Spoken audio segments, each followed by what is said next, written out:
you love animated movies like we do, you know that Pixar has a great habit of making references to their upcoming movies in their current ones. And with Hoppers, it's no different, since the movie is packed with references to Toy Story. And in case you didn't know, Disney's next movie is going to be Toy Story 5.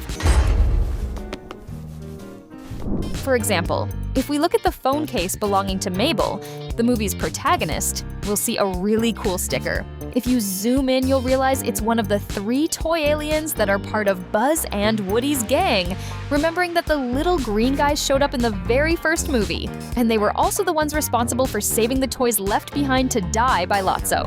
Another reference to Toy Story, and this time directly linked to the 5th movie, is the appearance in Mabel's Room of Atlas, a toy hippo that is confirmed as a new member of the toy gang in the upcoming adventures of Woody and his friends. But Toy Story is far from being the only movie referenced in Hoppers. On that exact same phone case of Mabel's, we see another symbol that has already popped up in another movie. If you look closely, you'll notice there's a pine tree sticker with a yellow W on it, and the trunk is the letter E. This is simply the scout symbol for the group that Russell from Up is a part of. Just to clarify, W and E stand for Wilderness Explorers, which left a lot of Pixar fans wondering, did Mabel and Russell participate in the Scout Club at the exact same time? And it actually looks like there is a unit of Russell's Scouts in the city of Beavertown. The proof of this is on the newspaper cover, where we see Mayor Jerry right next to some kids who are wearing outfits simply identical to Carl's buddy from Up. And there's another really cool reference to Up hidden in the movie. When Mabel breaks into Dr. Sam and Dr. Nisha's lab, we see that there are several projects drawn on her desk full of robots. And one of them is exactly the talking collar worn by Doug, Russell, and Carl's companion in Up. Right after that, when Dr. Sam shows her calculation board, we can notice a few things that clash a bit with conventional quantum brain physics. For example, we can see that there's a giraffe drawn on the bottom part of the board, which means someone was having a little fun while the project was being created. And further up, we can see an owl wearing a graduation cap. Actually, that's not the first time we see an owl in the movie. That's because right at the beginning of the Pixar feature film, we can see little Mabel also wearing a t-shirt with an owl printed on it. I would think this is a mere coincidence if it weren't a Pixar movie, especially because after transforming into a beaver and managing to escape the lab, guess which bird grabs Mabel? Exactly! An owl.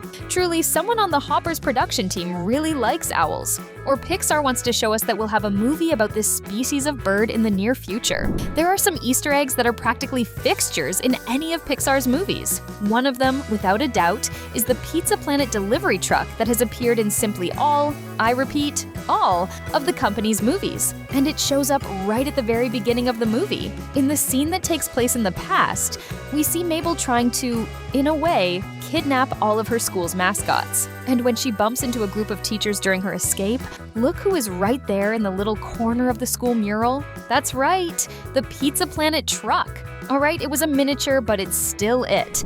Another reference that will never, absolutely never, be missing from the company's movies is the famous code A113, which is a reference to the art classroom where the minds of Pixar studied together. This time it was used to name Dr. Sam's classroom at the university where she teaches. Going back to talking about Mabel's kidnapping of the school mascots, the first one she grabs is a friendly little turtle from her classroom.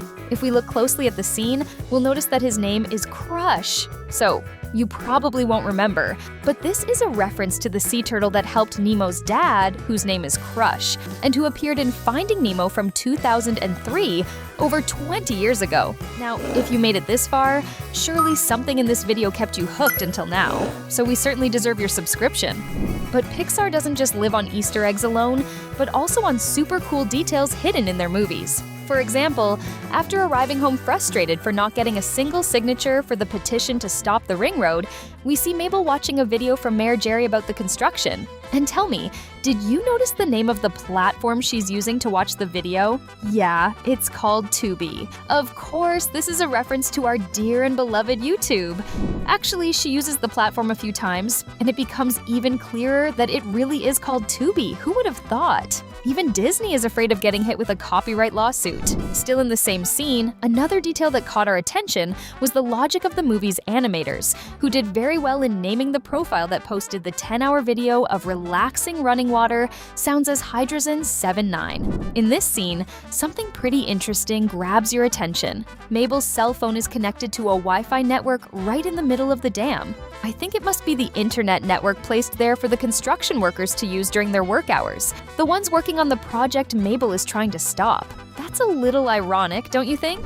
In the scene where Mabel in her beaver form and her animal friends are in the mayor's car, we can quickly spot another really cool detail. If you look closely, the mayor's license plate says German, like he's saying he is the man. Now that's what I call super high self-esteem. When Mabel manages to hold the meeting with all the animal leaders, we can notice something really cool. In the bird group, we find these little blue birds. So if I told you that it's not the first time they've appeared in a Pixar production, would you believe it? Maybe you don't even remember, or maybe you've never even seen it. But in the year 2000, Pixar released a super fun short film called For the Birds, starring exactly them. On top of all that, did you notice that Mabel's skateboard is customized? Yeah, it has a drawing of an animal, which isn't very clear if it's a dog or a deer, but it looks like it was made by her. But it makes it clear that the girl is truly passionate about animals. Going back to Mabel's room, we can see that next to Atlas, that new toy we mentioned is going to be in Toy Story 5, there are 3 bear dolls stacked on top of each other,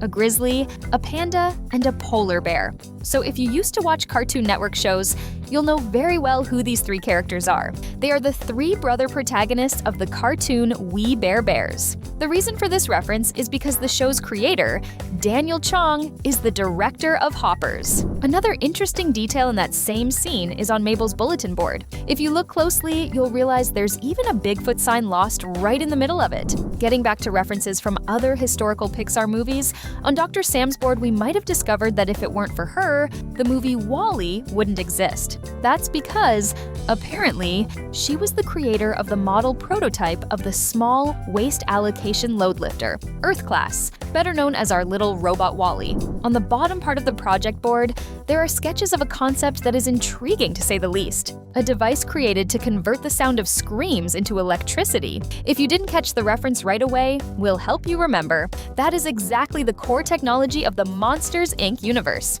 In the animation, the main function of the monsters is to scare kids to capture their screams, thus generating the necessary energy to power their own cities. Okay, as a huge fan of The Lion King, my jaw simply dropped when King George told the story of his past. According to him, his father exiled him and started a new family. Then his uncle tried to take the throne and the War of the Branches was fought, which he doesn't give many details about, until he was called by the beavers to succeed his father who passed away. And what does this have to do with The Lion King? Simple! Just like George's uncle, Scar takes the throne of the Lion Kingdom in the Disney classic.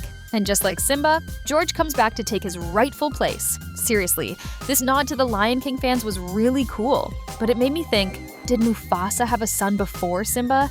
And would that actually be his second family? It's impossible not to ask yourself that after hearing this story. As you could notice, there are Easter eggs in Hoppers from movies that have already been released and from movies that will be released. But if I tell you that there's even an Easter egg from a movie that never was and never will be released by Pixar, would you believe it? Yeah, we noticed this when we found, on one of the newspaper covers where Jerry evaluates his popularity, a picture of a cat with white, red, and dark fur. That little kitty is simply identical to the protagonist of a movie that was shelved by Disney years ago called Fraidy Cat, which proves that Disney Pixar is truly amazing when it comes to putting details and Easter eggs in their movies. Our list is over, but you don't have to leave. We've set aside 2 videos right here on the side for you to keep having fun. Pick one and let's go to the next one.